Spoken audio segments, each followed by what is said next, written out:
No one can hear you sign on a podcast. I'm signaling quiet area. That's as quick as I could find ASL. Is that quiet area? Yeah, quiet area. Oh, I just learned something. I keep hitting the today. mic with my hands. Hold on. I'll be the waterfall. We're reviewing A Quiet Place. Okay, the monsters won't get us. Part 2. Quiet Place, Part 2. A Quiet Place, Part 2. Why are we saying it like that? Because it's not that type the of movie voice. The movies. Although they do talk more in this movie than the other one. They do. So, A Quiet Place 2, we're going to be reviewing it spoiler-free here at the beginning, and then we'll be moving into spoiler-full territory near the end. Please find out the sign for spoiler so we can not let anyone know when we're going to spoil the movie because it's a podcast. Do it now. So I want to give the brief IMDb story synopsis. Following the events at home, the Abbott family now face the terrors of the outside world. Forced to venture into the unknown, they realize the creatures that hunt by sound are not the only threats lurking beyond the sand path. I feel like I should have had you guys open like candy wrappers as I read that as well. Because you can hear everything everyone else in the theater is doing. I'm mad at you, Kent. Why? Because you said you need to see this in theaters. Because I didn't see A Quiet Place 1 in theaters. Yeah. You said you need to see this in theaters. Did I not take you to that one? No. Okay, I couldn't go or you didn't like me or something. Yeah, 2 years ago I didn't. 3 years ago I didn't like you. No, there was a whole thing.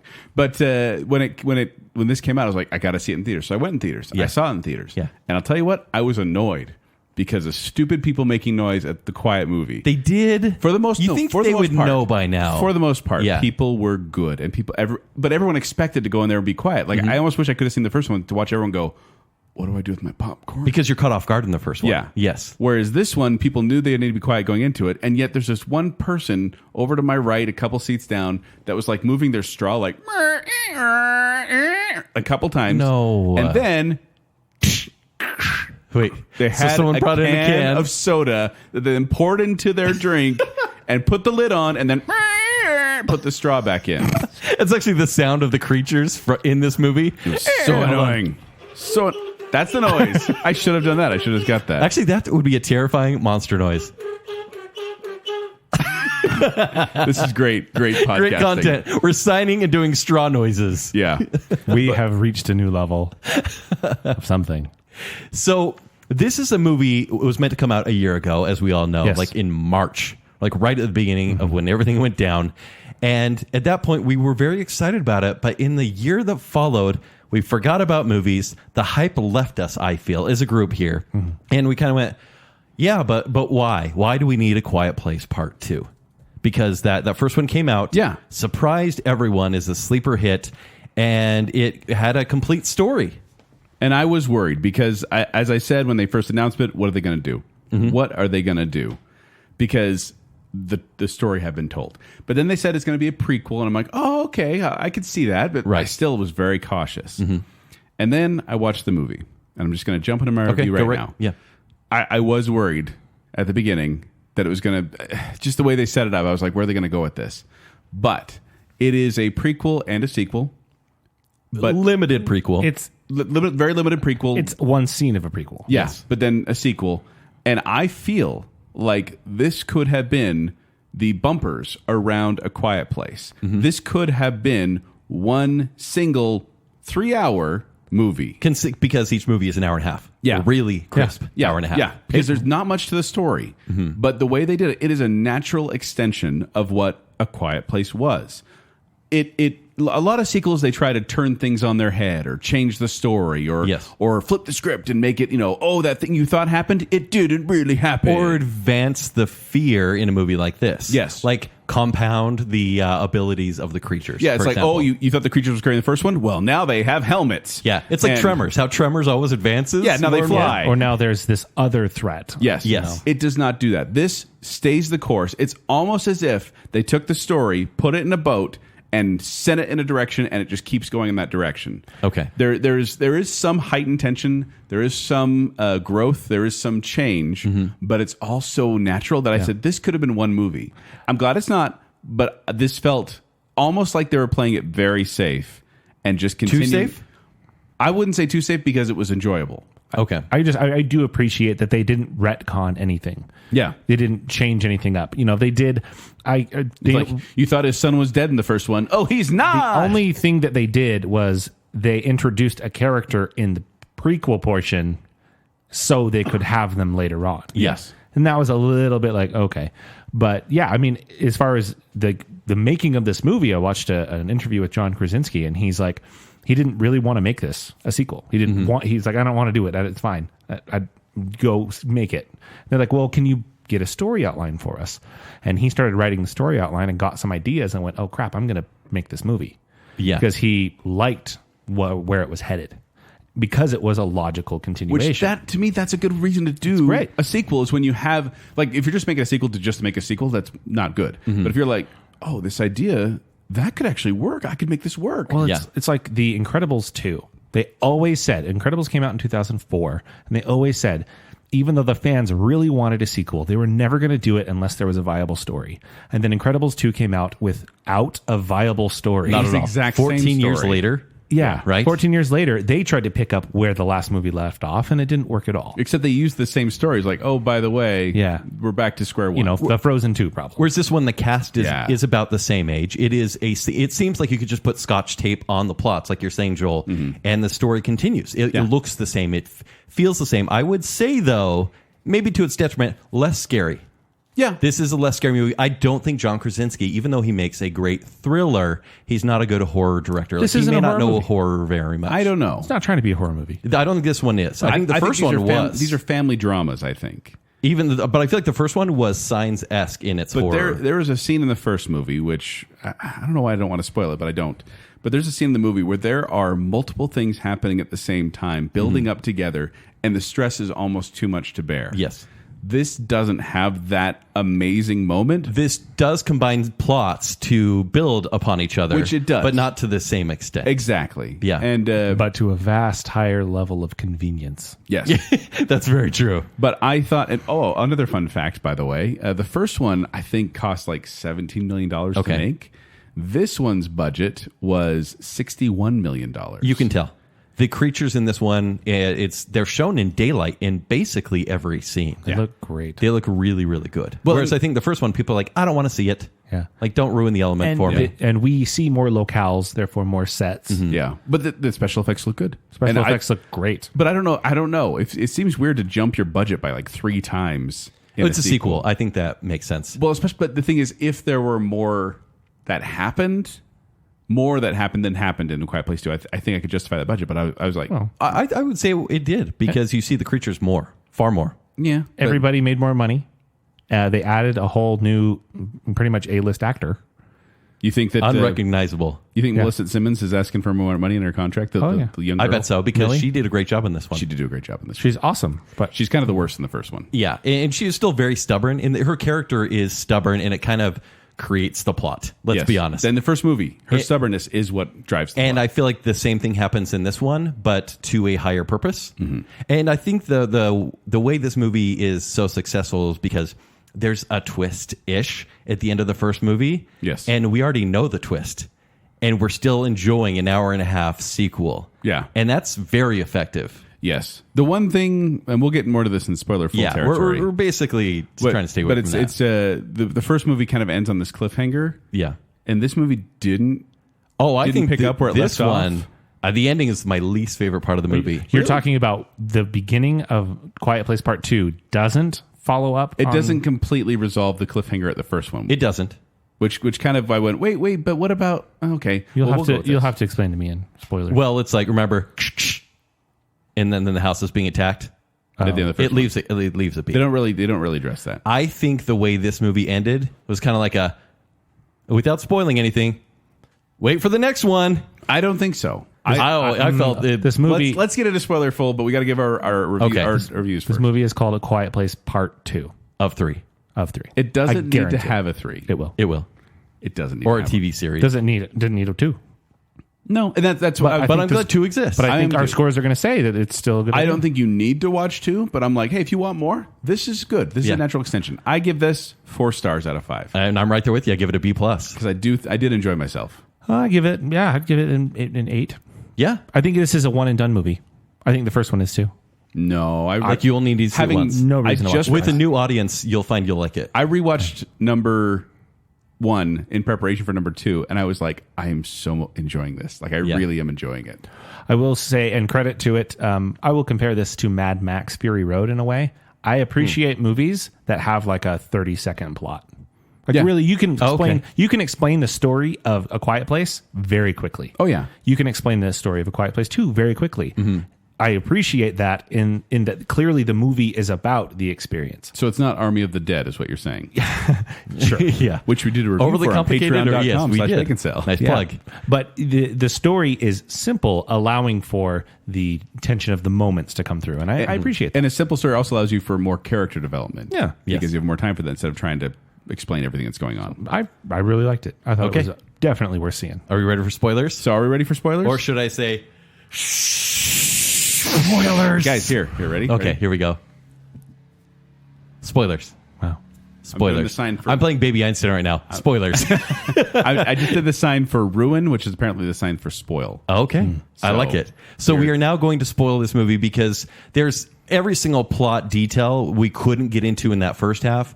We can now because everything is a spoiler in this movie. And granted, like it's a really simple story, but like, for example, saying that John Krasinski's in it. John Krasinski's in it. But right? he's in the trailer.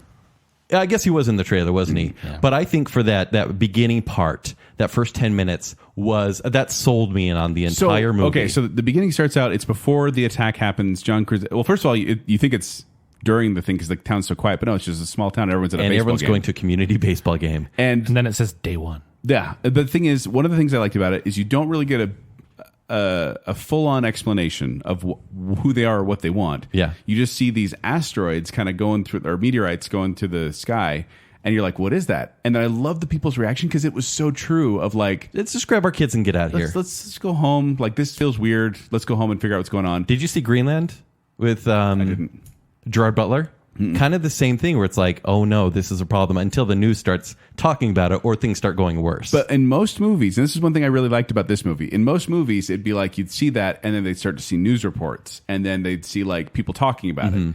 This one, they're like, okay, there's something weird in the sky. Let's just go home. Boom, attack starts happening. People start getting just knocked off the streets and cars get knocked over and it's chaos. And it throws right into it. And I was like, I'm not ready for this. And it still builds into the shh, be quiet sort of element because they're just trying not to be heard when they're all together. Yeah, I almost felt like they figured it out a little bit too quickly. Sure. However, I think they did that for the audience. yeah, there is a moment that I really like. They're all hiding from these monsters in a bar, and the guy, there's a guy saying the Lord's Prayer, and like Lee, the John Krasinski character, just like covers his mouth and stops him. You like the suppression of religion, Zach? Yeah, I do. And I'm like, Nice insight. and I'm like, oh, that was like kind of a cool moment. It's like showing, oh, they're figuring out like, hey, maybe we just be quiet. They'll leave us alone. And so it almost goes like, well, they figured this out pretty early on. One thing. Oh, go ahead. You know, no, and so you see that development, and you can see almost a logical path through to where it ends up being like 470 something days later. Kind of like them going back to their farm. They may not know that it's silence that prevents them. Yeah. They just want to not be seen at all. And so they almost like, hey, I was in this place and we were quiet and the thing left us alone. So maybe we should be quiet. Let's be discreet. Right. And so it brought you to a logical conclusion, I guess. Which makes you wonder, like, if it happened that quickly, how did he have all those newspaper clippings in the first And movie? there's some real loops But there. he could have gone Right. to another city or something. Or like maybe. gone. And they do go into this city, but he obviously had to get those newspapers for the next couple of weeks. Yeah. Okay. I don't know. But it wasn't like a big plot. It was just one of those questions I had. So Emily Blunt, who was the real hero in the first movie, just one of the coolest characters, I feel like didn't have enough to do in this movie. And my wife pointed out she just had a baby. Yeah, Like, yeah. Like they kind of put her on the sidelines a bit, and I'm like, yeah, because she just had a baby. Right. Like literally just before this movie began. They made the daughter, Millicent, who plays the daughter, the focal point this time. Yeah. And she went on her own journey and left her mom to kind of go get supplies for the really crappy younger brother and the baby. Well, And so it kind of didn't give Emily Blunt enough to do here. and I think they kind of went, okay, that was her movie. This Okay. is The Millicent's daughters, okay. I think it would have been like, she's not suddenly Ripley. No. I mean, She was at the end of the first movie. no. No. she No, shouldn't it have gave you been. that No. impression of let them come. Yeah, no, and she's they like, did I'm going to it. defend my family, They- but it's not Yeah. going to be like she's going to go out hunting. Oh, of course But they did the thing. Like, They did the 1-2 punch. She was someone that will protect her kids at any cost because there's a promise. And like we there. said at the end of the first movie, she cocks her shotgun, ready to fight all these monsters that are coming to her house. In the beginning of this movie, when it jumps into the they just let it now, go. Yeah. I think there's one that they Couple. have to fight. Yeah, they should see a couple in pieces. Well, she just grabs her kids, says we got to go, and then One they go. thing that terrified me that they kind of revealed about these creatures in this movie is they're not like taking these people to eat them. They're just basically they're walking around Swiping. going, "Shut up! Shut up!" It's a predator thing. Like They're just hunting them. I don't even think they're hunting. I think they're just. I think they're trying to find a quiet place.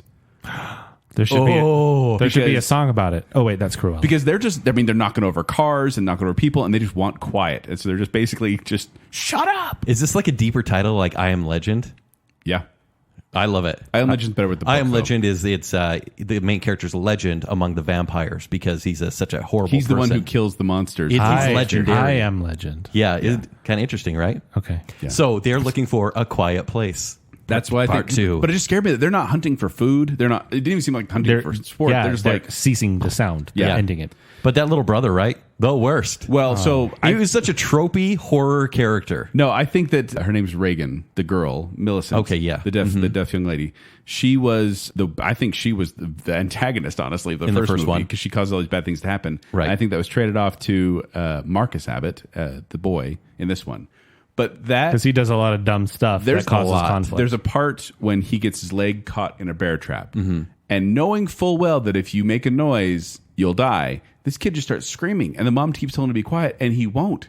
And I went, "That's my children. I'm relating to this Mm-hmm. because I have kids. No matter how hard I tell them to be quiet, will be like, why? Why should I be quiet? Well, and you're Dad? sticking your Why should I be hand on quiet?" their face. Yeah, don't do that. I mean, think about it realistically, though. The pain. That's exactly what would happen. Yes. If I got my leg caught in a bear trap, I would be screaming my head off too, probably.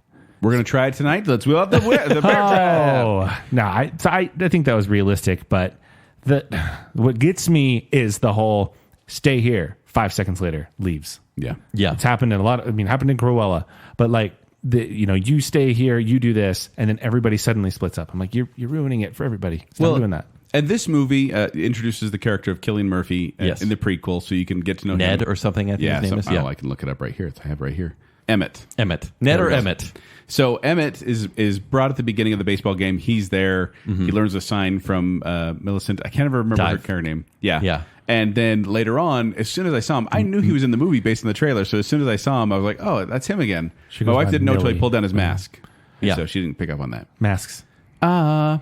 But the thing I liked is how I kept expecting this movie could have gone so many different paths, but I kept expecting him to turn out to be a villain type character or a pervy type character, or like when there's a part when the boy is kind of snooping around upstairs. I'm like, what's he gonna find? Well, yes, totally. Do you feel? Yeah, and I guess that is a typical trope, right? That's a total trope. Do you feel like enough was explored into his character about his family who had been lost? No, and I kind of like that he basically is the John Krasinski replacement in this movie, and I'm okay but with except that. he failed his family from the get go. Yes, in This is his mind. second chance. This is his second chance. Yeah, you look. So the whatever his name is, the brother Emmett. that we don't Emmett. like. Yes. Oh, Noah. I thought that No, was super interesting. Marcus. So when he's walking around, we never get the names right. Let's just call him boy and girl. boy. Yeah. When the boy, like they're all gone and he's snooping around and you see the drawings of Emmett's family, Cillian Yeah. Murphy's family. And then I thought for a second, like we're going to find something gross. You're going to find something that defames his character. And then he opens it and he sees a woman's dead body. And I'm like, oh, it's a psycho thing or something. And Right. I'm like, that's weird. And then I went, oh, wait, no, that's his wife. That's his wife. That's not weird at all. She died. He put Pretty her in sad. a What else shrine was he and going to do? Has her up there as a shrine. And Yeah, I mean, it's- that's And you do see the character arc when he just goes to retrieve Reagan. And then at the end of the movie, he basically, attempts to sacrifice his life for her. By the way, I just thought about this. You can't really bury people in this world, can you? No. no. I didn't even think about No, that. But he couldn't make all the noise to dig anything up. yeah. So when they got to this island, actually, let's rewind a little bit. Let's get to the crazy people on the dock, actually. Yeah, because they find so they hear a signal, a song beyond the sea, and they say, "Oh, the girl, I can't remember the names. Quiet Girl. Quiet Girl. Quiet Girl says, I think it's a sign. I think it's a signal. I think there's something, this island where the signal's coming from, they want us to come here.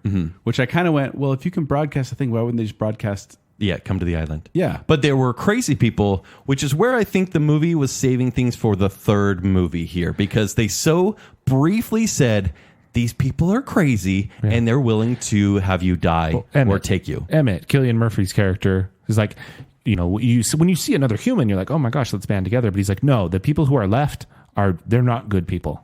And I'm glad it wasn't straight up Walking Dead, because it's tiresome how many seasons they spent on the crazies, right? Yeah. This one was just enough. It maybe was too little of the fears other than the creatures. Because if you're just quiet, it seems like you could live a while Well, it just in seems this world. like but it seems like the dock is the worst place to be if you're trying to survive, because boats are bumping into harbors all the time, Right. or sloshing around, or I don't know, maybe they tune out that noise. Well, it's the theory of noise canceling headphones, Joel. Noise canceling headphones cancel out consistent sound. And so I think it's a consistent sound thing, like the waterfall, the running water. Right. No, I get the water thing because that is continuous, but like a boat, it's like thud, thud. That's good. That's Yeah, good content. Everyone saw my hand movements. Okay, right? how do we feel about the creatures not being able to swim? I think they would be too OP if they could. So Because then there are probably places on the planet with huge populations that haven't been touched. Hawaii could be fine. We don't know unless something landed there. Very precise. But I did watch the first movie just before this, and I don't know if you remember this, but in the first movie, the basement is flooding, and the creature actually goes underwater. And I went, "Oh, is that a plot hole?" But then I went, They're just tall. "Well," and I went, "That was a shallow thing." It's like wading in the They water. were ducking under the water and Yeah. holding their breath for a little bit. Like it made sense to me that I'm like, okay. And then you get the science thing where you're like, "Oh, why would they come to a planet Where it's 70% water. Rah, rah, rah. And I'm like, well, we don't know how these creatures got here. It could be they just crash landed and are just, they have no idea where they are or what they're doing. They're just here. Because the big reveal in this movie is getting to the island and people are having a cookout. And you're like, wait a minute, that's not fair. Yeah. Because everything's fine here. And everyone is like, it's like heaven, basically. It's like, come on in, have some food. Here's some hot cocoa. Once again, I kept being like, oh, what's the dark underbelly of this place? Because I'm Just do you wish there Walking was? Dead. No. Because Okay. that was almost that's refreshing. cheesy. That I would expect a twist to come, and it didn't. And I went, okay. Well, then Not Penny's boat shows up, and yeah. Yeah. The boat shows It up. was very convenient not Penny's boat showing up, by There's the a way. boat that one of the creatures is on. It drifts out and it ends up finding its way to the island, which once again, that's terrifying to be like, oh, we're safe. Okay. One thing gets on the island, chaos. But kind of dumb. Okay, one of the dumbest. This movie's not. There's tropes and there's not. But when Jaman Hunsu, who is an uncredited character in this movie, Really? I He think was he's a supposed guy to- on island. He was the last minute to fill in too. Oh, was he? I believe so. I believe someone else was Because cast I'm like, in the oh, role. Jaman Hunsu, like he's a very good actor. Yeah. And he shows up and says, let me take you to the radio station. And then he goes, oh, I'm worried about my family. I hope they're okay. Dead. No, instantly. And I was like, the thing that is, was real dumb, people. no, it was a dumb move, but that's a dumb move people would make. It's like, what if we lost him? What if we lost him? And But this is a guy who it's his job to get them on the radio signal. He's the one that's been distributing beyond the sea. that doesn't mean he's a natural leader that knows But what to he is do. the leader for the community. But he also has been in a community that hasn't had to deal with these guys. Yeah, but he just felt like fodder at that point. They're like, we need someone to die. And go. Yeah. which I wanted, quiet girl. Yeah, Reagan. I wanted her to just turn on her headphone occasionally. Like, I know it hurts her, but like there's a part in the radio studio when they're trying to get in there and broadcast it. And I'm like, if you just turned on your headset and dealt with the pain for a little bit, you could get in there no problem. Right. But they try to be so quiet about it. And man, I loved that part, by the way, when her foot was going down, you're like, oh, it's going to hit that. And then she moves it. And you're like, oh, it's going to hit that. And she moves it. Like, I was like, that's good because it's not automatically being like, oh, there's a thing there. She's going to knock it over. This is something we've seen a dozen times. Yeah. Yeah, I like almost that. playing on the trope. I think there are a couple of really convenient things that kind of annoyed me a little bit. One, when she's walking around on the abandoned train, and Deus Ex Cillian Murphy shows Yeah. up. How on earth did he shoot the creature from behind? I don't know. Their face opens up forward. No, they open, it's like 360. Okay, I always then thought how it was did he kind not? of a satellite and opens How up. did he not shoot her? Yeah. So it was No, Zach, the physiologically of these aliens, they block bullets. Okay. They block That's when you. buckshot. That's when you wipe your hands and say, yeah. So that part was like, huh? And Well, then she got on the train and I'm like, you don't know. She doesn't know if she's making noise. She can't hear noises. Yeah. Yeah. She's hearing impaired. She has no hearing. And then she's opening metal doors. And I was like, how does she know she's not making a squeak noise right now? she doesn't. And she doesn't later when she does it. You know? I remember seeing, was it a Facebook post or a Twitter post? But it was a teacher who taught hearing impaired children. And she talked about, I will never forget the day, or the looks on the kids' faces when I told them that when they pass gas, it makes noise. Oh yeah. And I saw that and I was like, I never even thought of that. But they just thought, no one hears this, but people hear it. I guess on the first movie, they talked about on the set, John Krasinski and the boy. Yeah, boy. Talked about how the family probably has to fart into pillows. Yeah, it makes sense. Like it was a conversation. I like that this is part of the plot. It was a conversation had. My daughter, she yells in her sleep sometimes. Yeah. And I'm like, how do you stop that? I talk in my sleep. I thought about it. If I was in this world, I would have been done early on because I'm a pretty loud snorer. Yeah. So I'd have been done. But the other part that I get why it has to happen. Go on. But both of the kids walking toward the creature with the sound on at the exact same time. What? So Reagan You're saying at the turns end it when- onto the radio, and then boy turns on the radio to that station, and they're both walking toward their respective creatures. It's one of those Amblin moments. Yeah. Amblin, like the entertainment? Steven Spielberg, yeah. sort of movie where they need that to happen. Yeah. Well, and also it happens concurrently, but it necessarily doesn't happen concurrently, meaning it happens concurrently for us. We are seeing this together, but movies have also played on that. We're like, hey, we see them at the same time. Doesn't necessarily mean they're happening at the same time. I feel like the movie is making it happen at the same time. It is. Which it could. With the For the suffocating baby. amplification. Oh my Yes. gosh. I had to keep checking my movie logic and just being like, they're not going to kill a baby. They wouldn't. This movie is not the type of movie. I have No, to do that every night. especially if everything survived in Because the I first get movie. so stressed about it, and they'd be like, no, let your movie training kick in. They will not kill a baby in this movie. Because they kept like, when you put the box on and the oxygen was low, my stress level peaked. So that's how this movie gets you. Yes. Yeah, Well, it's- and then when the boy gets in there, and I was like, once again, he's going to be fine. But like seeing the baby in the box and him in the metal container. Yeah. Because once again, we have to back this up a bit. They spoilers, have but a soundproof box. They put the baby in with an little baby oxygen mask they put on it and an oxygen tank. And it runs low, but the kid doesn't know this, and he puts the baby in the box. And Yeah. you worry the baby's going to suffocate. They also hide in this giant metal tube that they time it, how long they can be in there and still get oxygen. The boy is in there, and he doesn't know how long he's been there, so he's running out of oxygen. The baby's in the box. He, I don't know if the baby's We a boy don't or know. girl. No. Is running out of oxygen. It's a very stressful moment. Yeah, it's stressful. You talk about your movie logic. This movie is loaded with Chekhov's gun. And if you Yes. know that, Yes. it's a screenwriting theory of basically if you show a gun, you have to do something with the gun. Yeah, so if you show the gun in the first act, you have it needs to be fired in the third act. So we have soundproof boxes with tanks that will run out of air. We have soundproof chambers that definitely have locks that you definitely have to have a towel over, or else it will lock you in. Wonder what's going to happen there. Yeah. So you there's have the water for if there were in case of fire. the water, the tube that they go Yeah, the down, sprinkler, yes. There's Yeah. all of these A lot of things. foreshadowing A going on. lot of it's like that's Well, a setup. That's a setup. That's a setup. That's what the movies do well, though. It is placating an audience, but like the first movie, it showed the nail on the stairs. So when the nail got pulled up, Yeah. and it pays off. Oh my and gosh, when it does, you're like, I saw that coming. It makes you feel smart. Granted, this is a very popcorn, make you feel smart sort of movie, but it's very convenient. But man, it's entertaining. But Zach's right. There was a lot of setups where I did the same thing where I'm like, oh, that's going to come into play Yeah. later. Like the timer, as soon as you do that first time, I'm like, they're going to. Yeah, they keep showing me the timer. But Chekhov's gun does need to be fired, though. It does, And it did. And so you go, well, I'm glad that they didn't set that up for nothing. Yeah. And then you have other things like you mentioned. I really appreciated when she's sneaking into the radio station, and you're like, oh, here we go. I've seen this before, and It basically turns into Jurassic Park at that point. yeah. But She it's still doesn't. cool. She doesn't like totally mess it up or whatever. And so See, and you guys, Kent, you were kind of downplaying the ending as kind of this setup for the sequel. It was like and credits. But I feel like it was more of a kind of a Matrix ending, where it's that hopeful kind of like I'm okay. out here. It's like he gets there and he gets there, Yeah. and talks to the agents, and he's like, I'm out here, I know what I can do, and then he flies off. You're like, anything is possible. But I feel like we got that from the first movie. And that's It's like the thing. moment where we know we can stop them. And we did. But this gave you a little more hope because the signal is now out there, and you can't Right. stop the signal, Mal.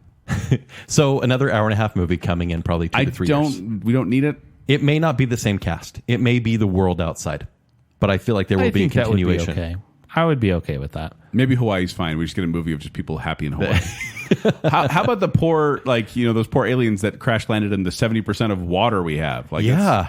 the poor aliens. Wait, are you worried about the slasher aliens who will kill with no discretion? Their planet blew up. They're flying across space. They're like, oh, habitable planet. Splash. I can't swim. You're mourning them? Yes. Okay. A little bit. Yeah, it's a really sad empathy. story. Can't try it. For these killer aliens. Anyway, so yeah, the movie is very convenient, a little contrived, but it's a thrill ride. It's a great roller coaster. See, that's why I say it's a one and done. Yeah. I think once you know what's around the corner, I think that's half the fun. But I feel like if you have a new audience to watch it with, Oh, definitely. like I'm excited to watch. I haven't watched the first one with my oldest yet, and she really wants to watch it.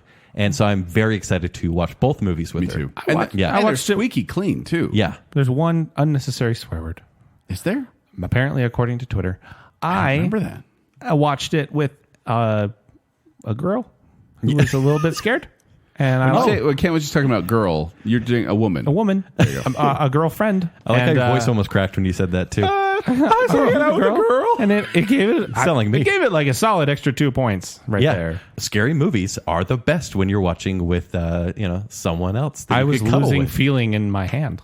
Worth it. To being squozen. And it's scientifically proven that horror movies or thrillers are 72% less scary when you're cuddling. So this was probably a little bit less scary for you. Sound like made up a stat. It sounds like I made it up. Well, but the thing, and I guess I liked this, the interesting perspective. I watched this movie with a mom. Yeah. And, so she was stressing over the baby stuff. Right. Which Yeah. made me stress more over the baby stuff. Yeah. So I thought it was kind of interesting. Yeah. But I liked it. Yeah. It's a very good movie. As did I. I would say one of the best films of the year so far. Yeah, you're right about that one. Yeah. All right. We'll catch you at the next Bacon Bit.